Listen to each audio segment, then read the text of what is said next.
You're getting a lot of fan mail, a positive mail. That's according to my son, who's vice chairman of the board. He says there's been slight uptick in business. Actually, we appreciate that. It's a good time to hear from everybody. Well, that was LL Bean board member and co-owner Linda Bean speaking with our own Maria Bartiromo about how her donation to a PAC supporting Donald Trump sparked an anti-Trump backlash and boycott of her company. Well, that backfired, and Trump, for one, he took notice. Tweeting out, "Thank you, Linda Bean. Thank you to Linda Bean of LL Bean for your great support and courage. People will support you even more now. By LL Bean." Trump style is pushing CEOs across the globe to get on board, at least try to get in front of the ball sometimes. Just think about this. Delta CEO, in fact, credited Donald Trump for a big bump in business. And then there's Amazon, which came out with that amazing announcement. They're going to create 100,000 jobs in 18 months. Here to discuss it all, Heather Higgins is back, along with Jeff Hewitt and Tim Phillips. Tim, what do you make of it all? I mean, the entire dynamics of business is being turned upside down. More than what any political leader says, frankly, if we really want to get the economy going across the board, it's the policies they pursue. So we're excited to see the tax reform that this administration and Speaker Ryan are talking about that's going to lower corporate rates and hopefully flatten out and lower individual rates and push back against the Obama-era extreme environmental policies. I think more than what political leaders say, it's the policies they put forward that can get this economy really going again. I hear where you're coming from, but Jeff, I will tell you what the CEO of Delta said is that all of this evidence, the so-called anecdotal evidence from the sentiment reports, it's coming to fruition. It's already working. It's already happening. Before the president-elect is even sworn in, his impact is being felt at major corporations like Delta. That's right. Ed Bastian, the CEO of Delta, pointed out their earnings are already seeing an uptick. Consumer confidence has hit a 15-year high.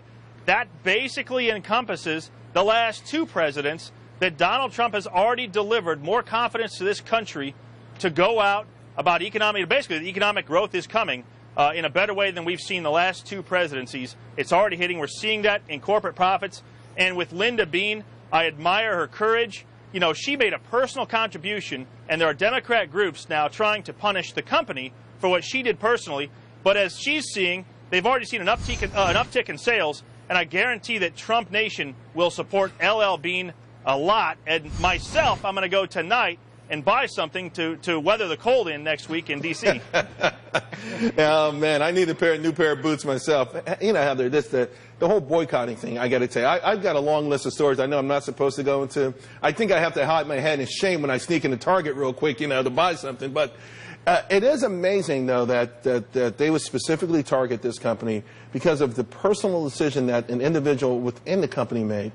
It's actually not that surprising, because if you look at the left, on the right, we try to go to businesses to support them, but we don't go to try and shut them down. Whereas on the left, it's about silencing and it's about intimidating. It's become extremely unattractive and very much the opposite of what liberalism used to be. And they're oblivious to the fact that the people that you really hurt when you do have a successful boycott are the workers.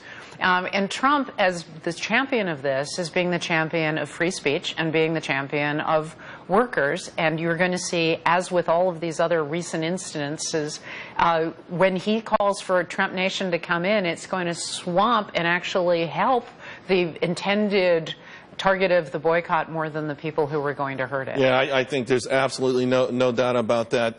So after, Tim, let's talk about these policies for a moment, because you want to see them all in place. The first 100 days has been discussed over and over again. What do you think are the best moves that can happen that will ignite this economy? Tax reform. I mean, if you can lower corporate rates, solve the repatriation tax problem, actually lower and flatten out individual rates, that's going to have a dynamic impact on the economy.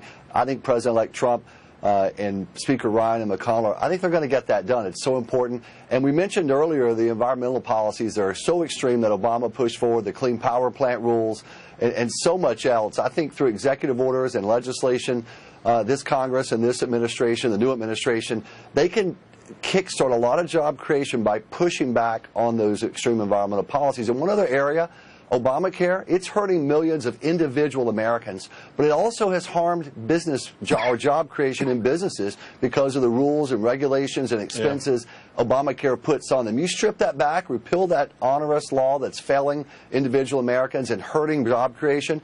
Those are three significant policies that I think this Congress and this president can get done. I think they're going to do it. And to your point, the NFIB earlier this week put out an optimism report that just was mind-boggling. No one could believe it improved that much, all because small businesses have faith that all this is going to be done. Guys, thank you all.